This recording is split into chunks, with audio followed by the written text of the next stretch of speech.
bavandimwe, inshuti, ababyeyi mwese muri aha, ndagira ngo mbabwire mwese ngo mukomere. Ibintu byakorewe abantu bacu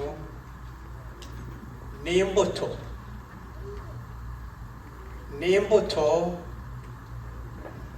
yatewe cyangwa iterwa kugira ngo tutazashira.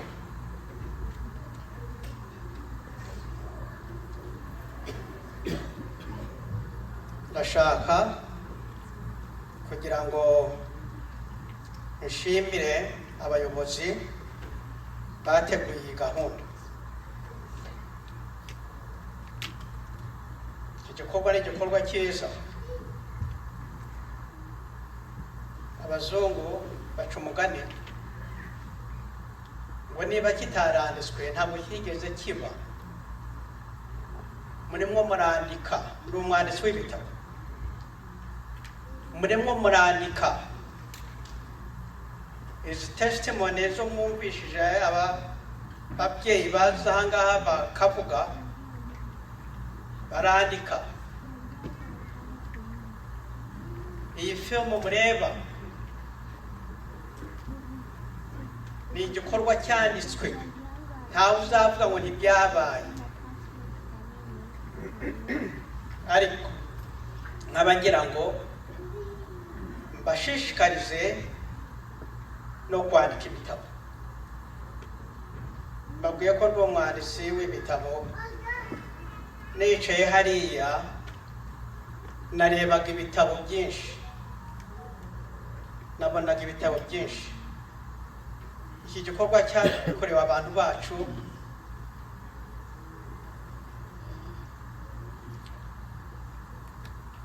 abantu bamwe bacyumva ukundi, abandi bakacyumva ukundi.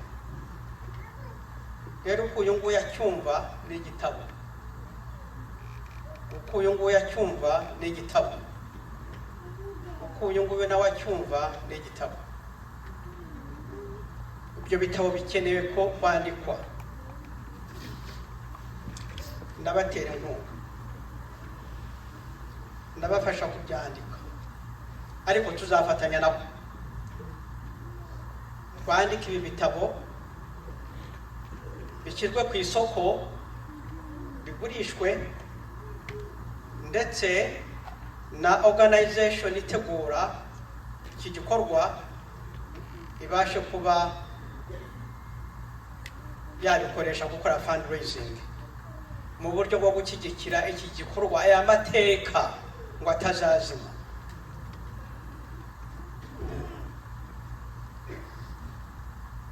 Nkabagira ngo mbabwire ukuntu genocide ikorwa.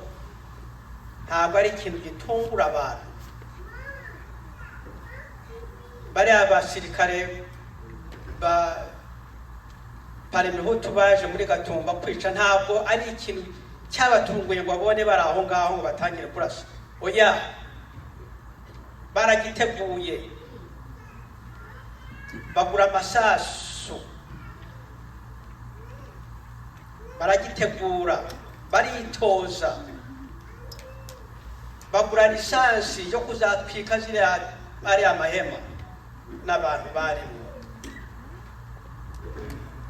Rero mureke turebe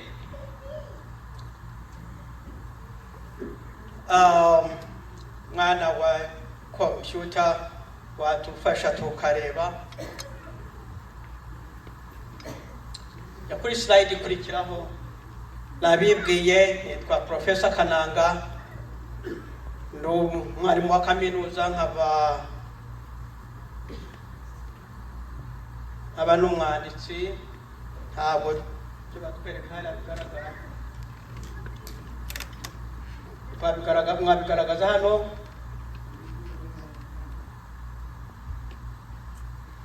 Okay, sinzi ntabwo ngira ngo tekinoloji yaduteruye.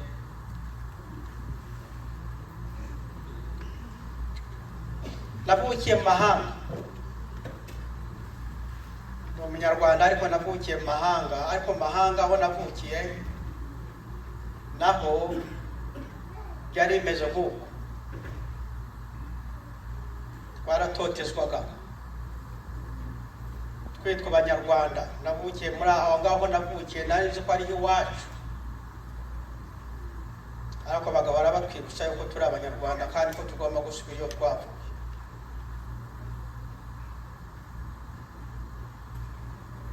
So rero kandebe niba nareba hariya aho ya kuri slide yindi kurikiraho.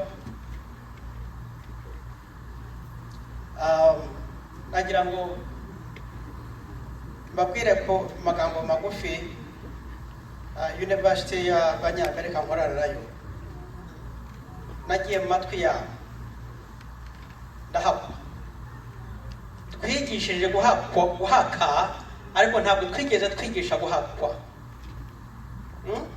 Twigishije guhaka ntabwo twigeze twigishwa guhakwa. Rero aho ngiye mu mahanga nize guhakwa. Nagiye mu Banyamerika mbajya mu matwi ndahakwa, makirwa abantu bacu.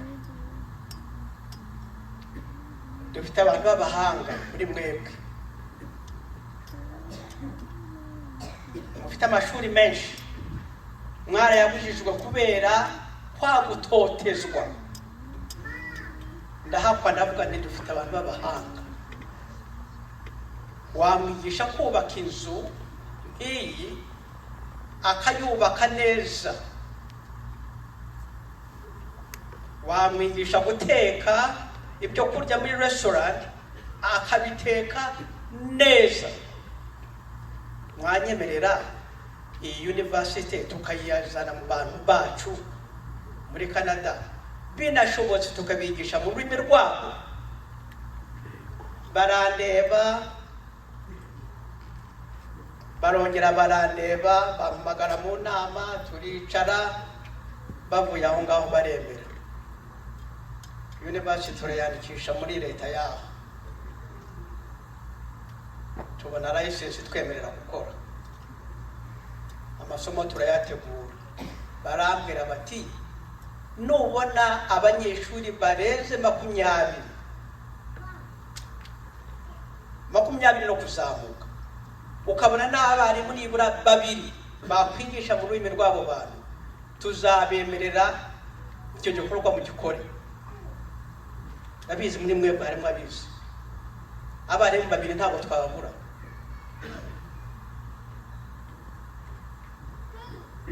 Ikindi nta n'amafaranga tubasaba, ariko tukabasaba ngo mubashe kuba mwakwigurira ibitabo na computer. Nubwo utazi kwandikisha computer tuzayikwigisha, uyandikisha n'urutoki rumwe, ariko ukora igikorwa cyose usabwa gukora.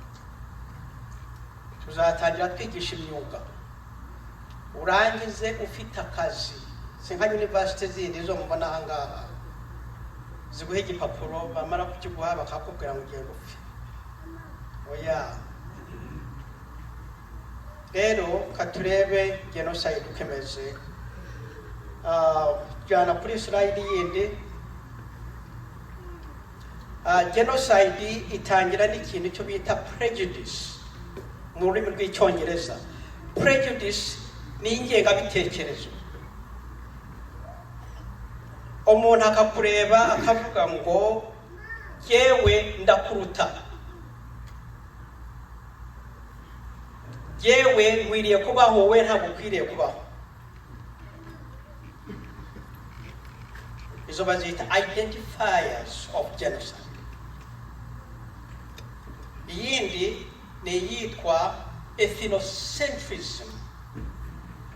Ethnocentrism ni ibitekerezo, ni igitekerezo nacyo cy'ingengabitekerezo, ariko kivuga ngo umuco wanjye uruta umuco wawe.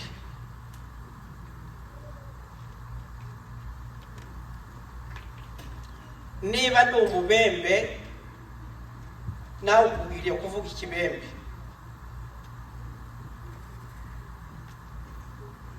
ndetse ukanafata n'imico yacu ukiga kurya imbeba nk'uko tuzirya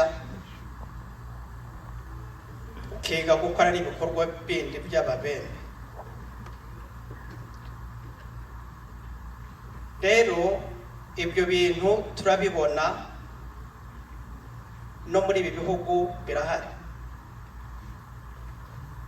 Ikindi barakubwira ngo uri umunyamahanga, bantu b'Imana muntega amatwi, ntihazagira umuntu ukubeshya ngo ni umukongomani kuruta wowe. Nanditse amateka y'abantu bacu, apana yangahe y'ejo bundi yo mwarimu muvuga ahangahe muri za 60. Basogokuru bacitse muri Kongo kera bahashikana n'abari abantu bababwira ngo muri abanyamahanga.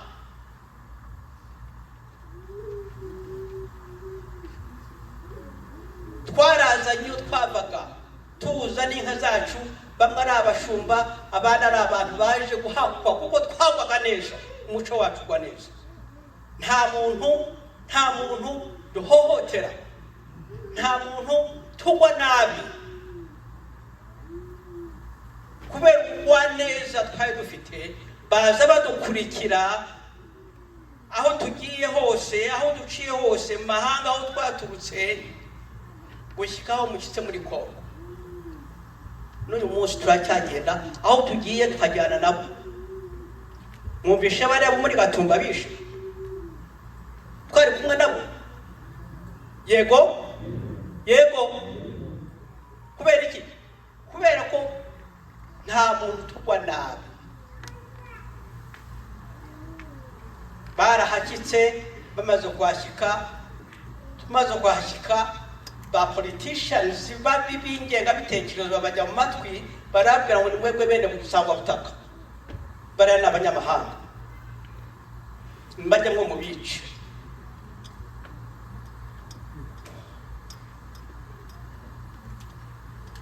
Twarahashyikanye,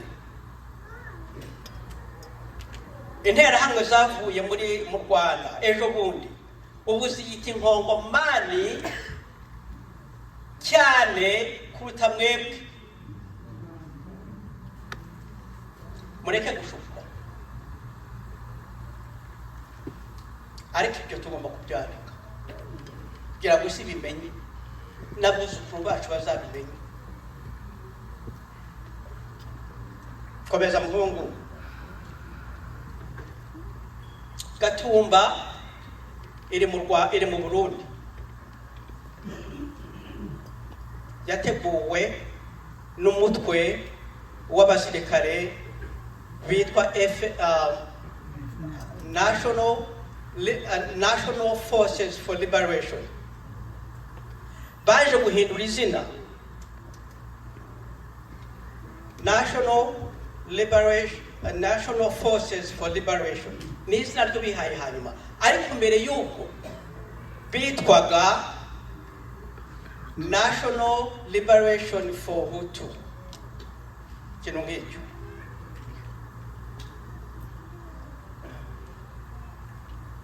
Baharaniraga uburenganzira bw'abahutu, kandi bose abanyarwanda, abarundi bose ari abarundi. Yo ni extremism, kwa kuvangura ko twatangiye tuvuga kwa prejudice. Komeza.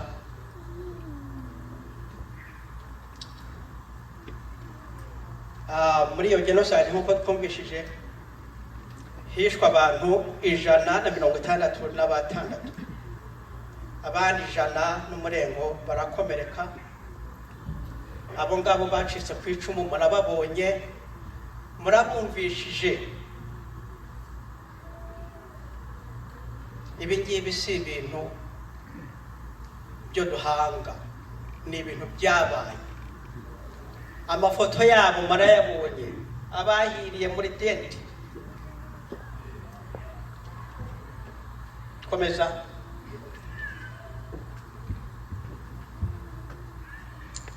rero icyo banga ni iki n'umututsi muri abanyamurenge yego ariko abanyamurenge ni famire y'abatutsi barakwica bavuga ngo nimusubire iwanyu iwanyu ni hehe bishe abatutsi bo mu Rwanda bababwira ngo basubire iwabo iwabo ni hehe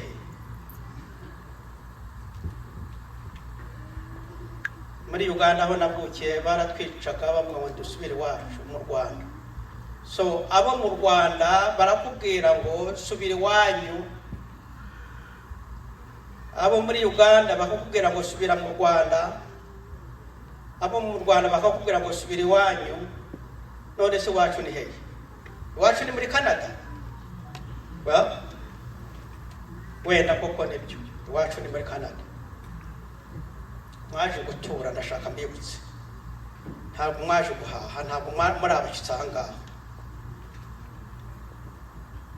kurikirana amashuri y'inaha mwige muture mwubake mubyare yego Kongo nitungana tuzataha nanjye nzagenda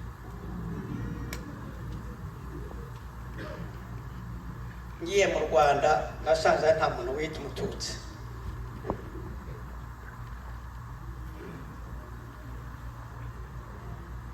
ariko nibwo mpisa no kwiyita umunyamurenge kuko kwiyita umunyamurenge ntacyo byagutwaraga mu Rwanda wakwiyita umunyamurenge ugatambuka ariko wiyise umututsi rimwe rimwe byakugwa nabi rero nabaye umunyamurenge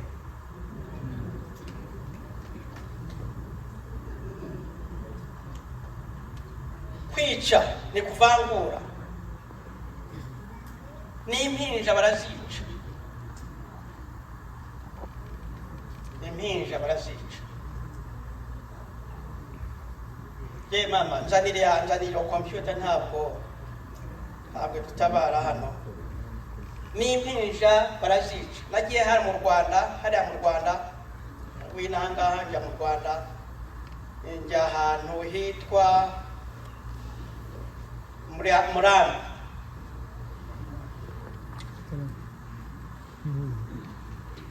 muri genocide bafata utuguru tw'abana bagafata utuguru kuko ntibashaka kubangiriza amasasu yabo kuko mwumvishije bagafata utuguru tw'utwana bagakubita ku nkuta imitwe igasaduka ubuhinja bugapfa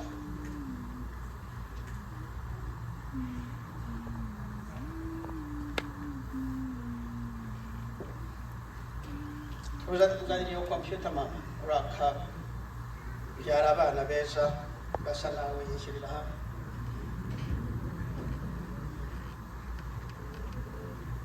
hari uwo nabwiye nko mu Rwanda arimo nurira basi arashirika ngo hanze ya basi ntabwo bashaka kubwirwa ngo barakabyara abana basa nabo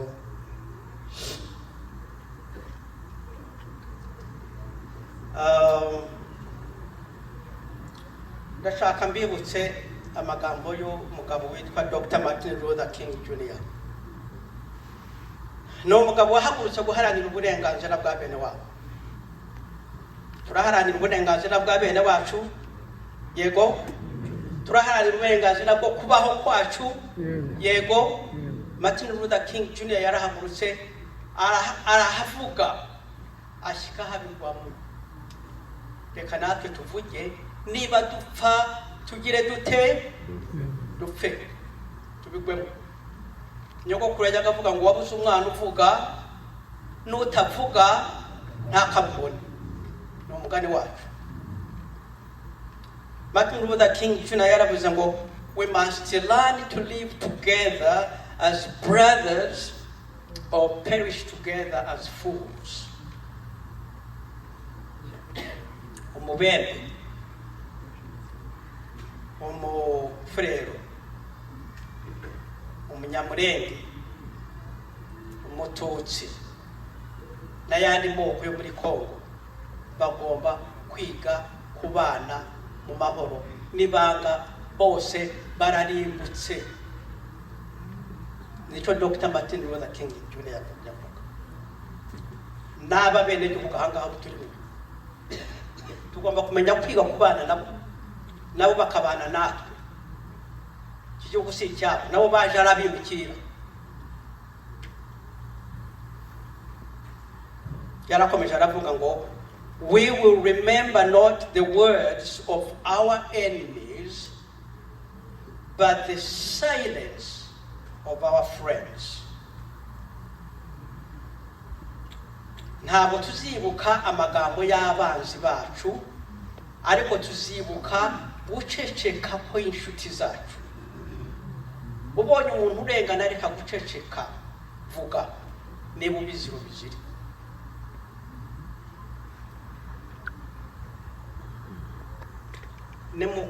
Gukurikiraho muzahamagaye n'abanyakanada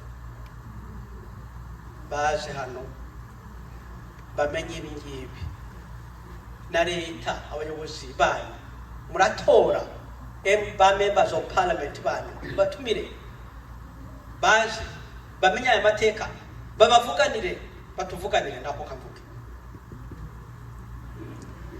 Nsoze n'aya magambo.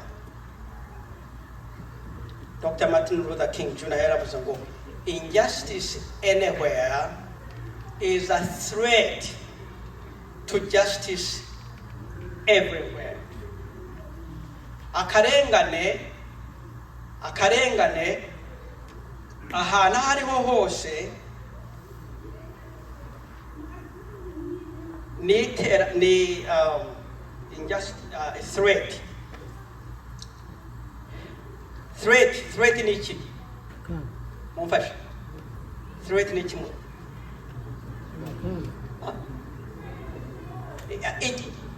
Akarengane ahariho hose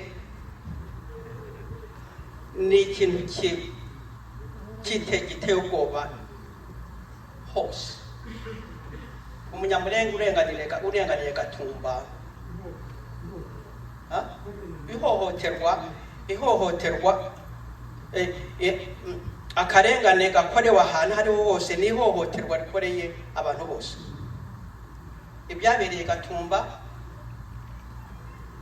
byatugizeho ingaruka twese. Ducecetse bizakomeza bikure bizamuke ndetse n'ahangaha byashike twishwe duceceke. Nabagira ngo musoze nshimira abayobozi bateguye gahunda